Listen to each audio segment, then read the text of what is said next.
முன்னணி ஐடி நிறுவனமான இன்ஃபோசிஸில் இருந்து புதிய வேலைவாய்ப்பு குறித்த அறிவிப்பு வெளியாகியுள்ளது.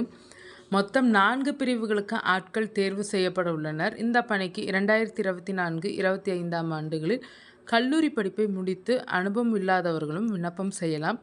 விண்ணப்பம் செய்ய ஏப்ரல் 13 கடைசி நாளாகும். இன்ஃபோசிஸ் ஐடி நிறுவனத்தில் தற்போது specialist programmer L1, specialist programmer L2, specialist programmer L3 மற்றும் டிஜிட்டல் ஸ்பெஷலிஸ்ட் இன்ஜினியர் என மொத்தம் 4 பணிகளுக்கு ஆட்கள் தேர்வு செய்யப்பட உள்ளனர்.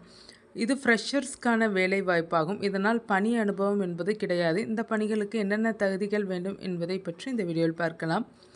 இந்த பணிக்கு BE, BTech, ME, MTech, MCA, MSc 5 ஆண்டு ஒருங்கிணைந்த படிப்பு உள்ளிட்டவற்றில் computer science, information technologies, AIML, record science, cyber security, ECE, EEE மற்றும் கம்ப்யூட்டர் சயின்ஸ் சார்ந்த அலைட் பிரிவு படிப்புகள் முடித்தவர்கள் விண்ணப்பம் செய்யலாம். இவர்கள் கட்டாயமாக 2024-25 ஆண்டுகளில் கல்லூரி படிப்பை முடித்திருக்க வேண்டும்.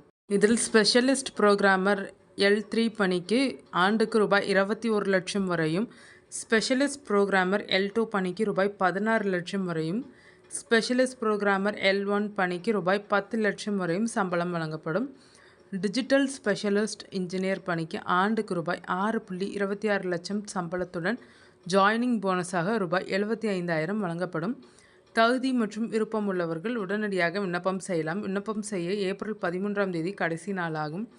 விண்ணப்பம் செய்வோர் இன்டர்வியூவுக்கு அழைக்கப்படுவார்கள். இன்டர்வியூ 2 ரவுண்டுகளாக நடக்கும். முதல் ரவுண்ட் என்பது ரிட்டன் அசஸ்மெண்ட் ஆன்லைன் முறையில் நடக்கும். இரண்டாவது ரவுண்ட் என்பது இன்-பர்சன் அசஸ்மெண்ட் ப்ளஸ் இன்டர்வியூ ஆக இருக்கும். இதனால் விருப்பம் உள்ளவர்கள் மிஸ் செய்யாமல் இந்த சான்ஸை பயன்படுத்தி கொள்ளலாம்.